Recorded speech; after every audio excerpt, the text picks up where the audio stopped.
और अहम बात जो मैं आपसे करना चाह रहा था, अभी खत्म नहीं हुआ। कहां जा रहे? बैठो अभी।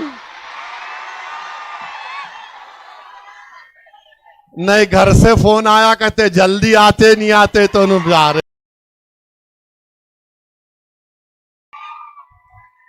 नहीं आया ना चीचा फोन।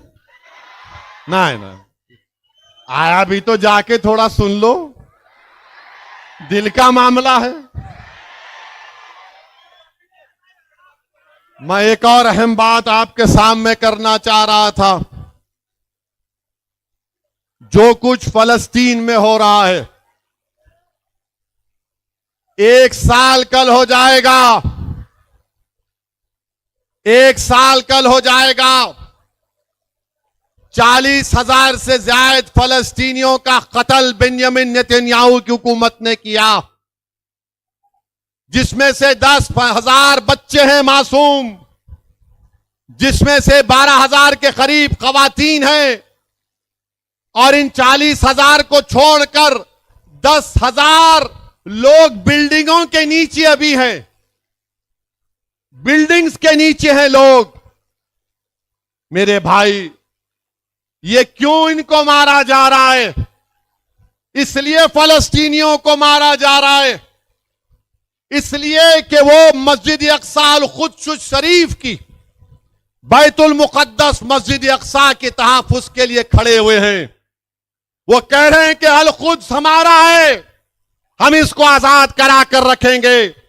इसीलिए बेंजामिन नेतन्याहू की जालिम हुकूमत ने इन गरीबों को, मजलूमों को, इन बहादुरों को, 40,000 से ज्यादा को, जो मस्जिद अक्सा की बाजियाबी के लिए, बैतुल मुकद्दस की बाजियाबी के लिए 75 साल से लड़ रहे हैं, 1 साल में 40,000 से ज्यादा फलस्तीनी मुसलमानों का कत्लेआम इस शैतान बेंजामिन नेतन्याहू ने किया। मेरे भाई, जो कोई भी मस्जिद अक्सा के लिए उठ रहा है, उसको मारा जा रहा है, कत्ल कर दिया जा रहा है। याद रखो, यह मसला सिर्फ सुन्नी शिया का मसला नहीं है, यह मसला मुसलमानों का मसला है। यह मसला सिर्फ मुसलमानों का नहीं है, फलस्तीनियों का, यह इंसाफ का मसला है, यह इनकी खुद मुख्तारी का मसला है, यह इनकी मुमलिकत, उनकी जमीन का भी मसला है। और अगर कोई ये कहेगा, असबियत की बात करेगा, तो तुम सरासर गलत हो। मस्जिद अक्सा मुसलमानों की है, सुन्नियों की भी है, शियाओं की भी है। सुन्नियों में अगर कोई कहेगा कि क्या यह अहले हदीस की है, क्या यह तबलीगियों की है, क्या यह देवबंदियों की है, क्या यह बरेलवियों की है, क्या यह सूफियों की है? अरे नहीं मेरे भाई, ये सबका है। अगर कोई कहेगा कि नहीं शियाओं में खाली अथना शरी का है, नहीं, यह अथना शरियों का भी मसला है, यह दाऊदी सुलेमानी बोहरों का भी मसला है, यह अकबरी शियाओं का भी मसला है। क्यों यह मसला है? क्योंकि अल कुद्स शरीफ है, ये बैतुल मुकद्दस मस्जिद अक्सा है। क्यों हमारे लिए अहमियत है? ये इस्लाम का तीसरा बड़ा मुकद्दस जगह है। ये वो जगह है जहां से हमारे आका मोहम्मद मुस्तफा सल्लल्लाहु अलैहि वसल्लम सफर मेराज पर गए थे। ये वो मस्जिद है जहां पर रसूलुल्लाह सल्लल्लाहु अलैहि वसल्लम ने तमाम अंबिया और रसूलों को जमात बनाकर नमाज में इमामत की। ये वो जगह है मुसलमानों जहां पर हशर का मैदान बनेगा। ये वो जगह है मुसलमानों जहां पर औबे काबे कौसर वहां से लेकर मदीने तक होगा।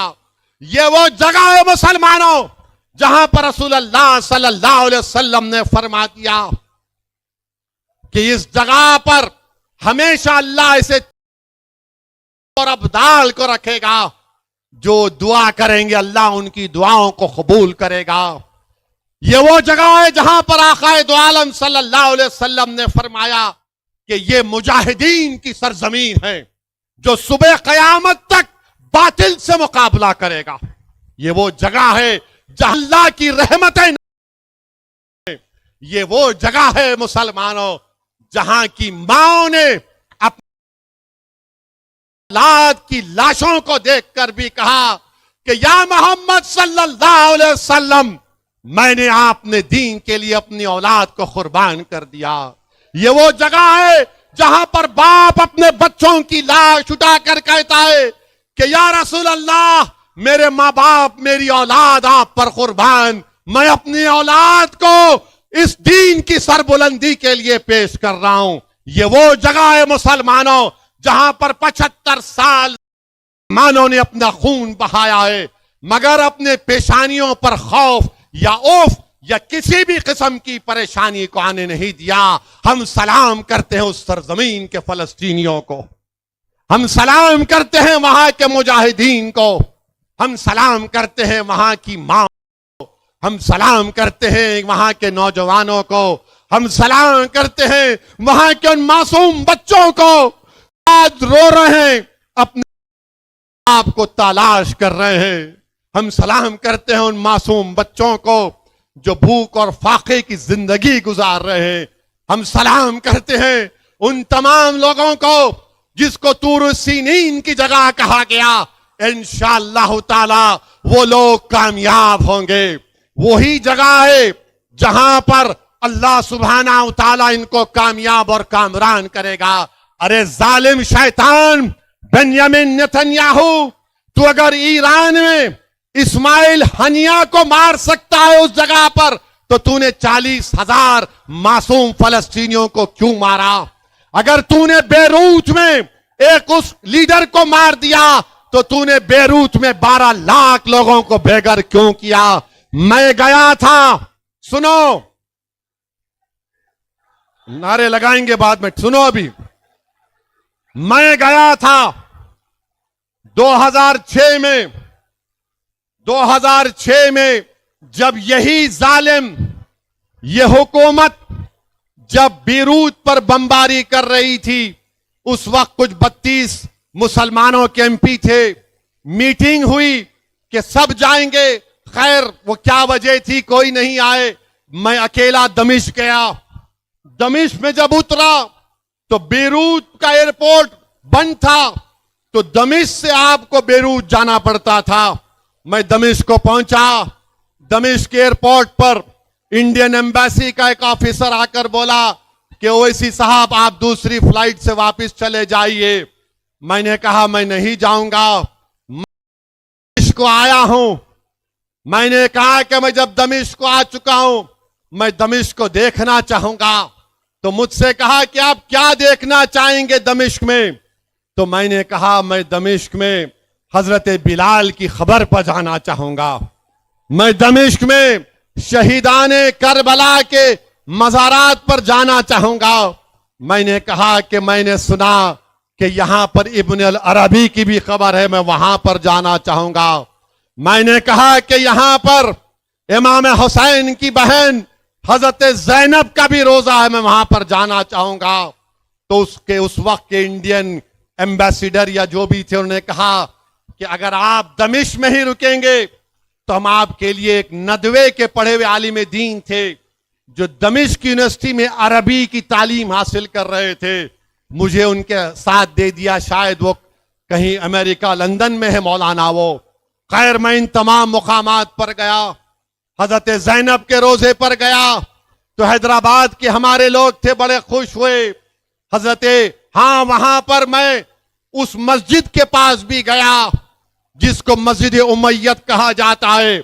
और अगर मेरा हाफिजा सही है तो अबू दाऊद शरीफ की हदीस है कि हदीस शरीफ में आया कि अल्लाह रसूल सल्लल्लाहु अलैहि वसल्लम ने फरमाया कि इस जगह पर जब मुसलमानों की फौज होगी तो अल्लाह दोबारा हजरत ईसा अलैहिस्सलाम को भिजाएगा उसी जगह पर। मैं वो मस्जिद को भी देखा। फिर उसी मस्जिद के हाथे में एक ऊंचे मीनार में कमरा है जहां पर इमाम गज़ाली रहमतुल्लाह अलैह बैठकर अपनी किताब को लिखते थे। फिर मैं पूछा कि मुझे एक और जगह इस मस्जिद में देखना है। तो उस नदवे के आलिम दीन ने मुझसे पूछा कहां पर। मैंने कहा मैंने सुना कि यहां पर मेरा हीरो सलाहुद्दीन अय्यूबी की भी खबर है। तो मुझे कहा कि हां इस मस्जिद के हाथे में है। मैं सलाहुद्दीन अय्यूबी की खबर पर गया और नौजवानों मेरी कैफियत यह हो गई कि मैं एक छोटे बच्चे की तरह हिचकियां लेकर रो रहा था जब अपने आप को सलाहुद्दीन अय्यूबी की खबर के सामने देखा। और मुझे याद आ गया वो सलाहुद्दीन अय्यूबी की बहादुरी के कारनामे। नूरुद्दीन जंगी की भी खबर थी। खैर उसके बाद सुबह में मैं निकलकर बेरूत को गया।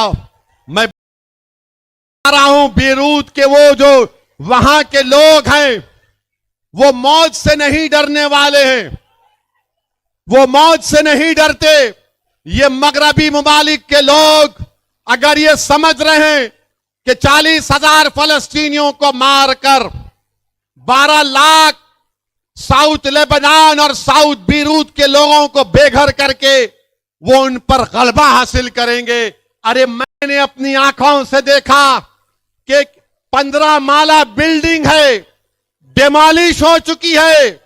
लोग अपना सामान निकाल रहे हैं। किसी ने उससे कहा कि ये हिंदुस्तान से आया है, तो मेरे पास आया और मुझे रोते हुए कहा कि मेरे भाई मुझे माफ कर देना। मैं उससे कहा कि मेरे भाई आपके आंख में आंसू क्यों हैं? मेरे आंख में आंसू हैं इतनी बर्बादी को देखकर। उसने कहा कि मेरे दोस्त तुम हमारे मेहमान हो, तुम हमारे मेहमान हो, हम तुम्हें कुछ भी नहीं खिला सकते, कम से कम ये चाय तुम पी लो और बिस्किट खा लो। जो लोग अपने घरों की बर्बादी को देखकर भी अपनी मेहमान नवाजी को नहीं बोलते, तुम उनको नहीं खत्म कर सकते जालिमों, तुम उनको खत्म नहीं कर सकते। अरे वो लोग मौत से मोहब्बत वाले हैं, वो लोग मौत से मोहब्बत करने वाले हैं, ये मौत से डरने वाले नहीं हैं। ये जालिम बेंयामिन नेतन्याहू तू वहां पर मार रहा है बेरूत में, तू फलस्तीनियों को मार रहा है। इंशाअल्लाह ताला अनकरीब में भी खुदरत तेरा खातिमा करेगी, इन जालिमों का अल्लाह खातिमा करेगा। तो मेरे अजीज दोस्तों और बुजुर्गों, हमको डरने और घबराने की जरूरत नहीं है, डरना नहीं है। देखो 40,000 से ज्यादा फलस्तीनी अपनी जान को कुर्बान कर चुके हैं और एक एक मरने वाले के मां बाप आलम इस्लाम को पुकार पुकार कर कह रहे हैं ये मसला सुन्नी शिया का नहीं है, ये मसला देवबंदी बरेलवियों अहले हदीस का नहीं है, ये मसला मस्जिद अक्सा का है, बैतुल मुक़द्दस का है। वो कह रहे हैं कि देखो हम तो अपनी जानों को कुर्बान कर रहे हैं, तुम कम से कम अपने आंख में आंसू लाकर अल्लाह से दुआ करो हमारे लिए कि अल्लाह हमको इन जालिमों पर गलबा अता कर दे। तो नौजवानों, क्या तुम फलस्तीनियों के लिए दुआ करोगे? क्या तुम फलस्तीनियों के लिए दुआ करोगे? क्या तुम मस्जिद अक्सा के लिए दुआ करोगे? क्या तुम बैतुल मुक़द्दस के लिए दुआ करोगे? क्या तुम डरोगे जालिमों से? क्या तुम जालिमों से डरोगे? क्या तुम मौत से डरोगे? तुम अल्लाह से डरोगे? तुम अल्लाह से डरोगे?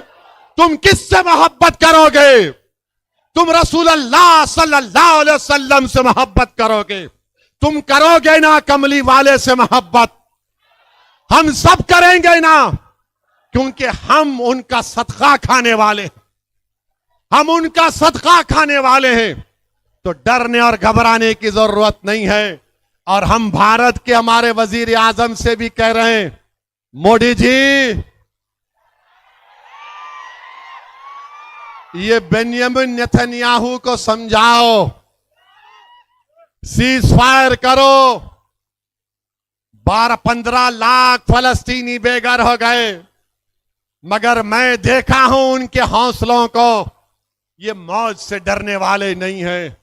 उस सरजमीन पर बसने वाले अगर एक बच्चा भी होगा, सुन ले बेंयामिन नेतन्याहू, अगर एक बच्चा भी रहेगा फलस्तीनी, वो पत्थर उठाकर कहेगा अल्लाह अकबर, अल्लाह अकबर, अल्लाह अकबर। मेरे अजीज दोस्तों और बुजुर्गों, मैं आखिर में हमारी